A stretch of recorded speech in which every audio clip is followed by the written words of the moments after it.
Why does my technique fall apart in a song? This is such a common question. Why is it I can play the thing, whatever it is, really well by itself, but then it falls apart when I mix it into a full groove or I try to apply it to a song? Maybe you learn a new technique like Moeller. Maybe you're working on the Moeller technique on the hats, or you're working on bouncing the beater, or just smooth motion drum to drum, making sure you're using good technique around the kit. But then when you actually apply it in the context of a groove, it all falls apart. This is tremendously frustrating because then you feel like you're taking several steps forward, but also several steps back, and so you feel like you're not making any actual progress. This is a super common beginner problem. I've been there, my students have been there, and so many of them start off here, and we have to figure out how to move beyond this. What if you could maintain proper technique even in the context of a full drum set groove or a song? What if, you could just start playing and your Moeller feels really good, your bass drum is bouncing, and doing things the right way becomes automatic? What if good playing and good habits became automatic for you? This is totally possible, and this is what we're getting into today. It's easy to assume that once you've practiced and learned a new technique on its own, it's going to stick. But the truth is you haven't mastered it until you can fully use it. And so we're going to talk about how to make sure you're doing this and how to bridge that gap between learning the technique and actually using it. This is going to be super step-by-step and actionable and a lot of fun. We're going to talk about how to master a new technique to the point that you're actually flawlessly using it in the context of a groove or song. So if this is you and this is something you need help with, today's going to be super valuable for you. You can do this. Let's dive in.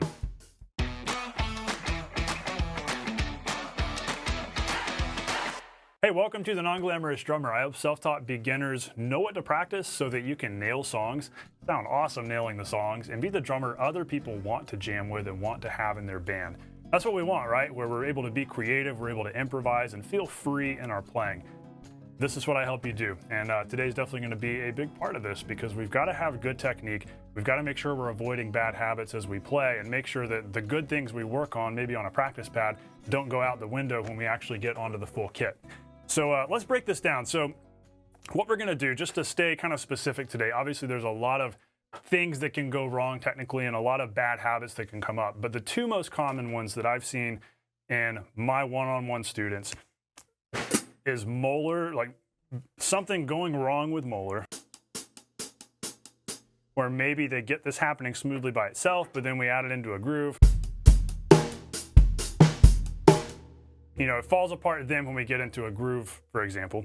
Another common one is they get really good at bouncing the bass drum beater, getting this nice, smooth, open, relaxed technique down there that allows them to play loud and fast, all the things we want on the bass drum. But then as soon as we get into a groove, they're back to burying, or they're back to being stiff, or playing from their leg and not their ankle. And so those are two really common things to go wrong. So those are going to be our example problems in today's lesson. Maybe you can relate to one of those specifically. If not, apply whatever we do with these to whatever your technical issue or bad habit is. And we're going to do all this in the context of one of my favorite grooves from one of my favorite Motown songs, Lovely Day by Bill Withers. If you're not familiar with that song, you've probably heard it. It starts off with boom, boom, boom, boom, boom, ba-da-da, boom, boom, boom, boom. The drum part is.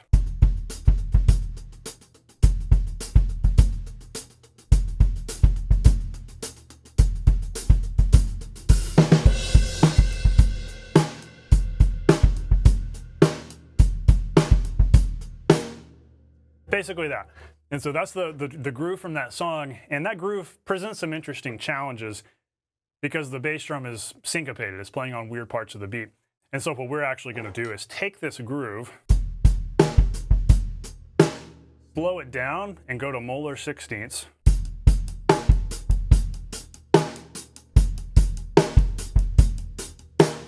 And use it to test the things we work on. So we've got Moeller, we've also got kind of a syncopated, busy bass drum pattern. You could obviously do this with any groove that's somewhat involved. So keep that in mind. We've got our examples, kind of how we're going about this. Let's dive into our specific action steps. So step number one, make sure that you're actually mastering the given technique on its own. Maybe you've already done this, and if so, okay, the next few steps will be for you. But maybe you haven't fully established good technique or good motion with whatever the thing is, especially if it's Moeller, because Moeller is a fairly complex thing that becomes simple when your body learns to do it. Maybe your habit is gripping too tight. Maybe your habit is swinging your arm back and forth and going where there's too much motion. Maybe there's some sort of stiffness going on. Maybe you hunch while you do it. Whatever it is, something that I will tell you over and over again is record yourself, video yourself, get that feedback so you know what the issue might be. Because it's very possible that you've been practicing the Moeller motion and you think you've got it going pretty well, but you haven't actually listened back to yourself. You haven't actually watched yourself to really find out how is it sounding. And so you've got to have that truthful feedback. You've got to face the reality of the recording that never lies, the video that never lies, so that you know exactly what's going on, so that you can notice, oh, okay, actually I need to move my stick to right here, for instance. I need to be a little looser in my hand. I need to be looser on the front end of my grip and maybe firmer on the back end. Or maybe I'm rushing the tap and I'm going like that. So I need to think just more of like almost a swung feel. What if I could exaggerate it and go and kind of swing it so then I can get it smoother? You know, you're paying attention to listening to what you're doing. A mistake that so many beginners fall into, and this is very easy if you're self-taught because you just don't know better. Have you ever been in the situation where you're practicing a bunch and you're trying to get the thing right, whatever it is you're doing, and maybe you're pounding it into the ground, you're trying to get the thing right, you're trying to play the groove right, do the technique right. Finally, you get it right, and you're like, yes, I did it. Okay, let's finally move on to something else. That's a very normal reaction. But if that's what you're doing, what does that actually mean you're doing? That means you played it wrong for maybe 29.5 minutes. And then the last 30 seconds, you got it right, and then you called it quits. That means for a large majority of that practice time, you were reinforcing the wrong way of playing whatever the thing was. And then you only had a tiny fraction of the time actually spent solidifying the right way. So what you have to ask yourself is, what are you solidifying in your practicing as you're working on technique? If you're working on bouncing the bass drum beater, or more specifically, let's say you're playing heel up and you're trying to get comfortable not moving your leg, but just playing from your ankle so you can play more quickly. Maybe you practice until finally you get it right and then you move on. What you've got to do is employ something called overlearning, where you actually make sure you play the thing right more times than you played it wrong. So once you finally realize, okay, I think I've got it. Now it's sounding good, it's feeling smooth. Now make sure you spend just as much or more time doing it the right way, doing it well, than you did doing it the wrong way. That way you're solidifying the right thing. And that way when you come back to it later, you're actually going to start off probably doing it the right way because you solidified it the right way. So just some practice tips for you. That may be where you need to start. It may be that you haven't fully mastered the technique or the thing by itself. Maybe there's enough hiccups going on dragging you down and you're not solidifying good technique, good motion, good form, whatever it is with that thing. Obviously, there are a million possible things here, and that's why we've got a whole bunch of videos here on the YouTube channel to dive deep into whatever technique or motion you're working on, whether it's bouncing the beater, or it's Moeller, or it's flow around the kit, or it's tightness, precision, all these things. We've got you covered here. So just take this concept of overlearning and solidifying the right thing and apply that to whatever you're working on. Now, step two, maybe this is where you're at. Maybe you do have the thing solid. Maybe you really can do Moeller pretty well by itself. Maybe you can bounce the beater without fail by itself.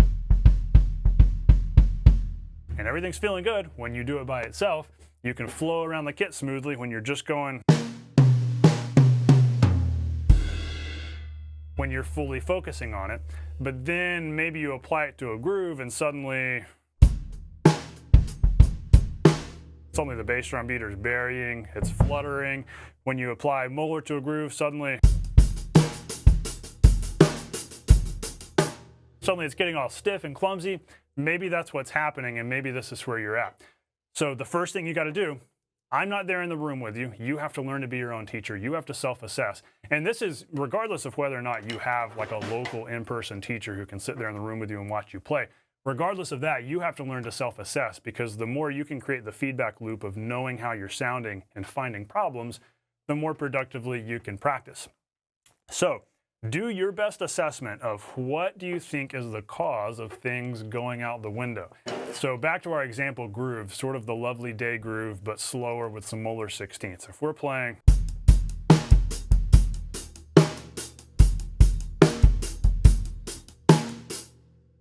let's say everything goes out the window.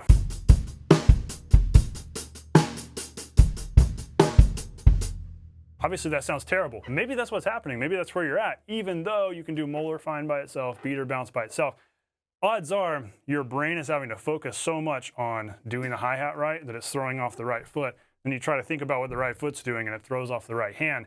And so maybe that's your best assessment. Maybe you're like, I think it's just this whole interference going on here. My brain can't process it all. And maybe you're right. Maybe that's it. In a nutshell, that's what's happening. So be thinking about that, identify what that is, and see if you can say like, okay, the reason why my Moeller's falling apart is because I'm having to think about the kick drum pattern. Or the reason why my kick drum is falling apart is because I'm having to think about the hi-hat pattern. So this kind of makes the next step pretty simple, right? Step 3, deconstruct the groove. Scale it back to where you can do the technique. So we're gonna have to focus on these things one at a time. Let's first talk about hi-hat. So what if we remove the kick drum altogether and we just play? We remove the kick drum, we're still hitting the snare on 2 and 4. How does your hi-hat sound at this point? If we go back to the bare elements of what's going on, we allow some mental space to focus on the Moeller. How's it sounding? How's it feeling? If you notice that something funny happens with the Moeller, like it gets interrupted or there's like something jagged that happens every time you hit the snare, remove the snare.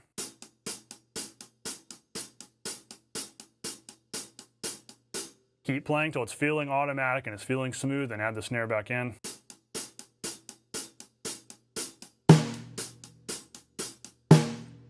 But hitting the snare on 2 and 4, that's not hard. You don't have to think about that. So keep your brain and your ear and your eyes focused on your right hand and your right stick here, how the stick is moving. Is it staying uniform? Is it staying smooth and steady even when you hit the snare? What we're doing here is we're teaching your right hand to operate on its own without being interfered with by the left hand or the right foot. Because now the next thing to do here, as we deconstruct things, simplify the groove, we go back to the bare bones elements of it. Well, what if we were to just play a kick drum note on beat 1 and just go, or let's just do it on 1 and 3. It's a lot of space, we only do it on 1. Let's play the kick on 1 and 3, which means this.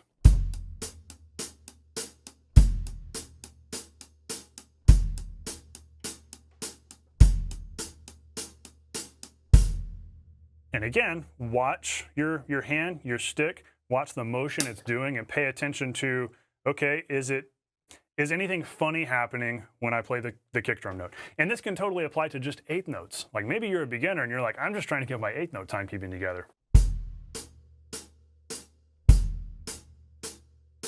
Does it stay smooth? Does it lock together with the right foot? If there's any issue, you know what to isolate. Let's say the kick drum, you notice that it's going, it's rushing. Okay, you can identify that. Let's get them synced up.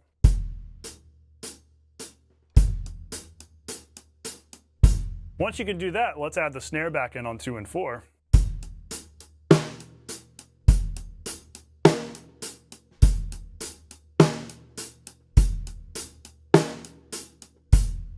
Again, we're listening to and focusing on that right stick motion. We're not thinking too much about the bass drum and the snare. It's just 1 and 3, 2 and 4. It's just money beat, right? It's so simple. We shouldn't have to think too much about it. So we can focus our energy on this right hand and making it smooth. We can also think about where we have our hands positioned. You know, do we have our right hand over our left like this? Or do we want to move the right hand out here? We can do this too. There's no rule that says you got to cross over. And there's definitely not a rule that says right hand has to be right over the left. I think that actually doesn't make a lot of sense. Think logically about what feels comfortable to me as I'm crossing over or as I'm playing the hi-hats over here and I'm hitting the snare. What feels right to me? What feels comfortable? There's not a strict set of rules here. You can do what feels right to you. And so you can start paying attention to this. Start paying attention to where your hands want to go, what feels right to you, what makes this comfortable and makes this easy. How can we make this easy? Now, Let's practice keeping this going, but now shift our focus back to the bass drum. Okay, let's make sure the bass drum beater is bouncing.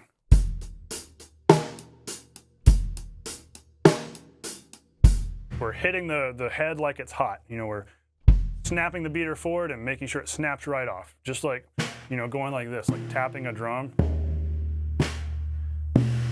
Can you tap your tom with your middle finger and let the tom resonate, not go like this? Instead of like that, can we tap it? And then do that same thing with the bass drum beater.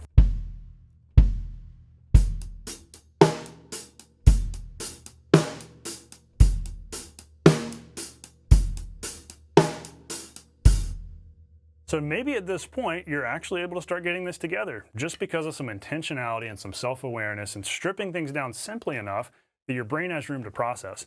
This is where, you know, as you build coordination, as you learn more things on the drums, you gain more ability to do this.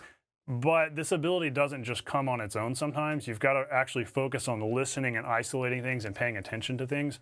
It's possible you could spend a decade practicing coordination, but still not become aware really of what each limb is doing. However, with just a tiny bit of coordination, you can teach yourself to get into the habit of being aware of what each limb is doing, paying attention to how things are sounding, and then you could sound way better in a year than some drummers in 10 years.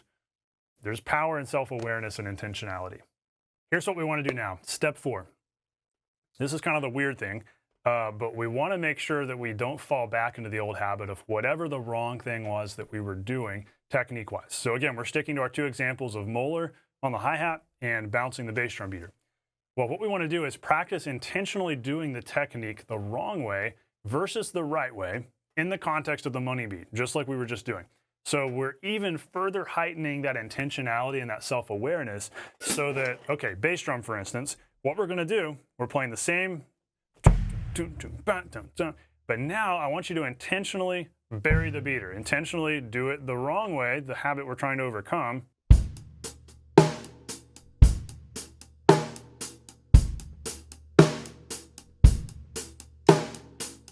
You know, it's funny for me when I do that, I start to like bear down on the hi-hats more because my right foot's bearing down more on the bass drum. It's amazing the kind of the mindset, like the how you play will change by bouncing the beater instead of burying it, because that's the approach we want to have across the board. Instead of going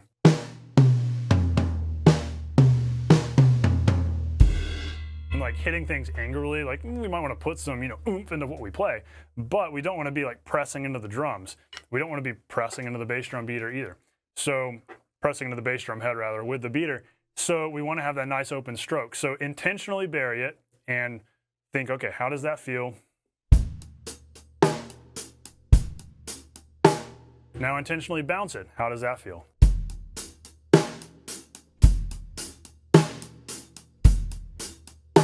And go back and forth between them. Same with the hi-hat 16ths. Let's say the bad habit was to straighten them out and go.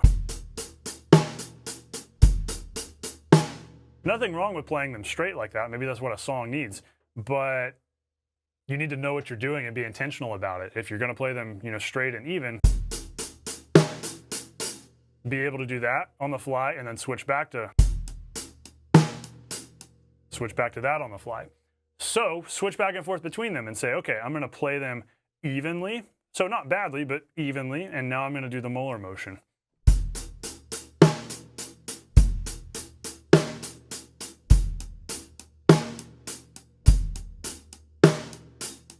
Or maybe the issue was a grip issue. So grip the bad way and then grip the good way. Compare and contrast them. Maybe you had a habit of going, you know, some sort of excessive arm motion. Okay, do that on purpose. Okay, here's the wrong way. Okay, now I'm going to do it the right way. Draw as big of a distinction between the wrong versus the right as you can so that you can become more self-aware, more intentional, and make sure you do things the right way. That's an important step, so don't neglect that. All of these things should apply to whatever the thing is that you're working on. And now you're ready for step 5, which is go back to the original groove or the original song where things were falling apart and see how you can do now. So back to our groove example.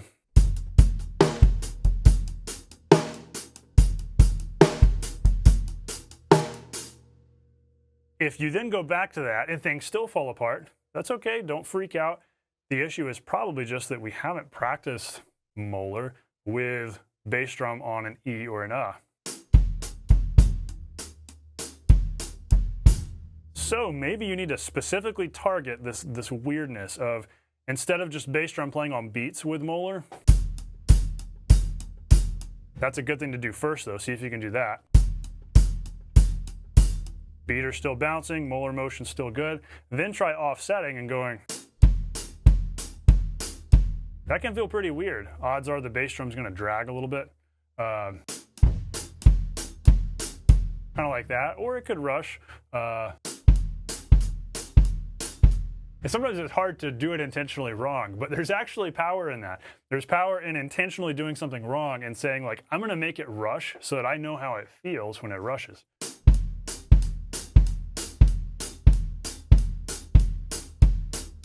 And then see if you can phase it into place and then make it drag. And see if you can phase it into place. It's hard to do, but it makes you super aware of the timing of that right foot as well as the tap here with the right hand. So isolate that spot and go. And then isolate just that beat of the groove and go.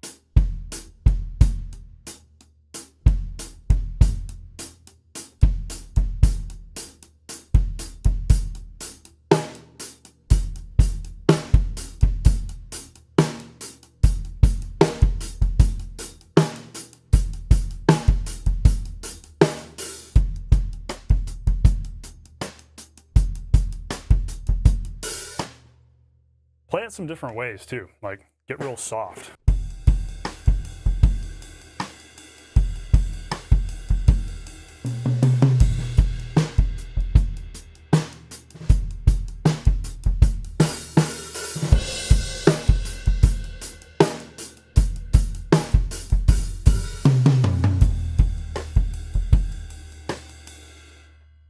And so on. Try to introduce some variability into what you do. That'll help solidify it even more.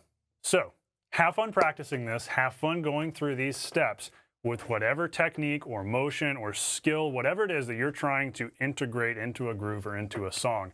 And just be patient with it. Remember, intentionality, self-assessment are critical. So question for you before you go, what technique are you struggling to incorporate? I'm hoping that I hit the nail on the head with the most common ones, like the Moeller, bouncing the bass drum beater. Those things are tricky. But what is yours? What technique are you struggling to incorporate into your grooves? What specific lesson on this should we do next in the future as we talk more about this?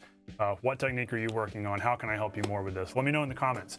I hope you've had a lot of fun going through this with me today. This is definitely a play along with me, do along with me. And so come back through this lesson anytime in the future you're trying to integrate a new technique.